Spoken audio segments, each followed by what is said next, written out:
여러분 안녕하십니까? 박용배 TV의 박용배 목사입니다. 오늘 제가 쓴 책 전도는 쉽고 되어지는 것이다. 91번째 케이스 북송의 위기를 기도로 넘긴 탈북자 가족 전도 이렇게 나와 있습니다. 탈북했다가 공안에 붙잡혀서 북송의 위기의 순간 한국교회의 성도들의 기도와 기도를 통해서 기적적으로 귀국하게 된 가정을 좀 얘기하겠습니다.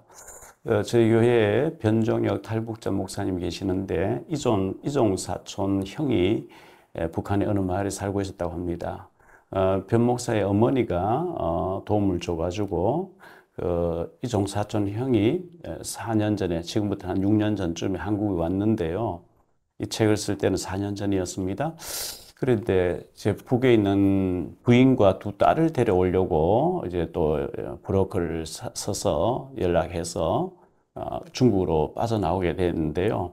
국경을 넘을 때 이제 돈을 써놓고 나오니까 몇 월 며칠 몇 시일에 나오도록 됐는데 브로커가 그 강 건너편에 기다리고 있기로 했는데 그게 타임이 잘 안 맞았는 것 같아요. 부인과 두 딸이 넘어오니까 기다린 사람은 보이지 않고 낯선데 중국으로 넘어왔는데 근데 그 브로커 접선이 잘 안 되는 가운데 북한에서는 어쨌든 보내줬는데 중국 마을에서 한족과 조선족이 짜고 이 세 부인 이 탈북 형제의 부인과 두 딸을 인신매매를 팔아넘기려고 막 찾으러 다니고 겁이 나서 산속에 숨어 있었다는 거예요.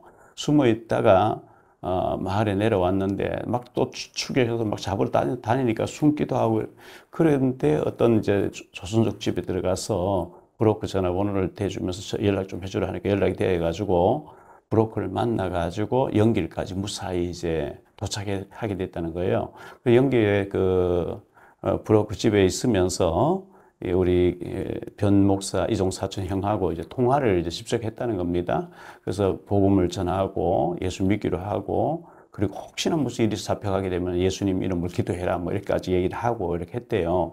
근데 이제 브로커 집에 며칠 있는 동안에 이 자매들 세 명만 데리고 오는 게 아니고 또 이제 한국 오기를 원하는 10년 전에 중국에 한족에 팔려왔던 자매 한 사람도 한국 간다고 해서 이제 브로커 집에 와 있었다는 거예요. 근데 청도, 그 연길에서 중국 그 산동성 청도까지 굉장히 멀거든요. 먼데 청도에서 교회 단체하고 연결된 그 사람이 이 차를 가지고 와서 태워가지고 청도로 가서 SUV 차에 태워가지고 청도에서 이제 뭐 한 달 가까이 데리고 있으면서 성경 공부를 해가지고 한국 보내주는 어떤 그런 절차로 이제 스케줄을 짜 있었던 거예요.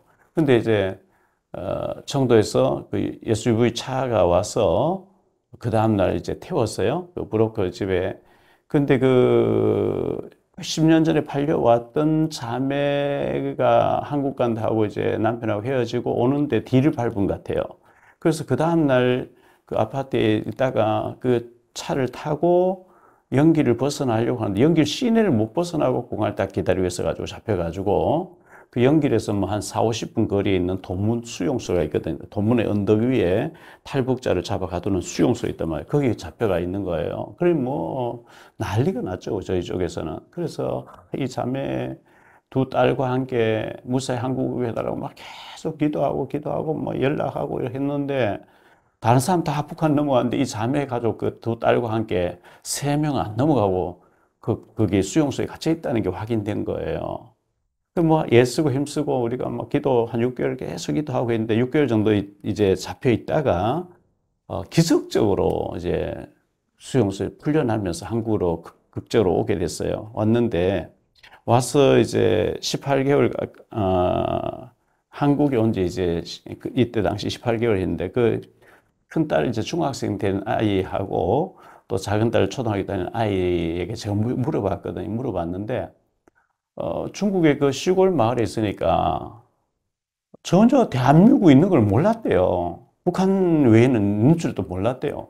그렇게 세뇌가 되고 계속해서 위대한 수령님 이렇게 하니까 이 대한민국이 있는 줄도 몰랐고 아빠가 한국 가 있다면 뭐 그것도 몰랐고 그냥 어떻게 엄마가 이제 일해오고 엄마 따라서 그 엄마 되는 우리 변 목사 이종 사촌 형의 그 부인 되는 사람 얘기 들어보니까 그 한국에서 이제 도움 주고 이렇게 해가지고 나무를 이제 좀 사서 이렇게 나무를 하도 훔쳐가니까 겨울에 땔감이 없으니까 너무 냉방이 쌓이게 되고 하니까 나무를 창고에 이렇게 좀 숨겨놓고 자물쇠를 세워놓는데 갑자기 북한에서는 공안들이 와서 안전부에서 와서 문 열어라. 나무 있으면 빼앗아가고.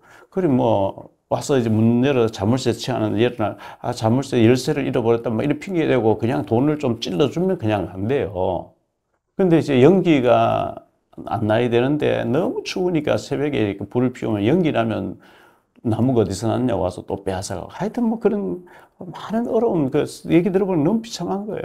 어쨌든 그 도문 수용소에 6개월 이상 갇혀 있었고 우리 교회에서는 뭐 릴레이 기도하면서 한국으로 오게 해달라고 기도했는데 한국으로 무사히 기적적으로 와서 복음을 받았고요. 지금 두 부부는 열심히 뭐 돈 벌다 한다고 교회에 나올 때도 못 나오면 이제 위성을 보고 하는데 두 딸은 열심히 신앙생활 잘하면서 지금 믿음 생활 잘하고 있고 얼마나 믿음 생활 잘하는지 너무 이쁘게 은혜 생활 잘하는 걸 보면서 감사를 하고 있습니다. 기적적으로 수용소에 북송되지 않고 한국에 와서 지금 현재 두 딸이 신앙생활 잘하고 그 이제 변 목사의 이종 사촌 형과 그 형수는 형편 될 때 나오고 이렇게 하고 있는 돈 번다고 이렇게 하고 있는데 아무튼 이 가정이 정말 북송되고 어려움 당할 뻔했는데 저희들의 기도와 또 이제 변 목사님 어머님이 도와주고 이렇게 해가서 한국에 무사히 와서 믿음 안에서 두 자녀가 잘 자라고 있어서 감사를 드리고요. 이제 가정이 정말 하나님 앞에 귀하게 쓰임받는 축복의 역사, 믿음이 굳게 서는 역사 꼭 있어지게 되기를 예수님 이름으로 축복합니다. 사랑합니다. 다음 시간 또 뵙겠습니다. 여러분의 구독과 좋아요, 알림 설정은 전도와 선교에 큰 도움이 됩니다.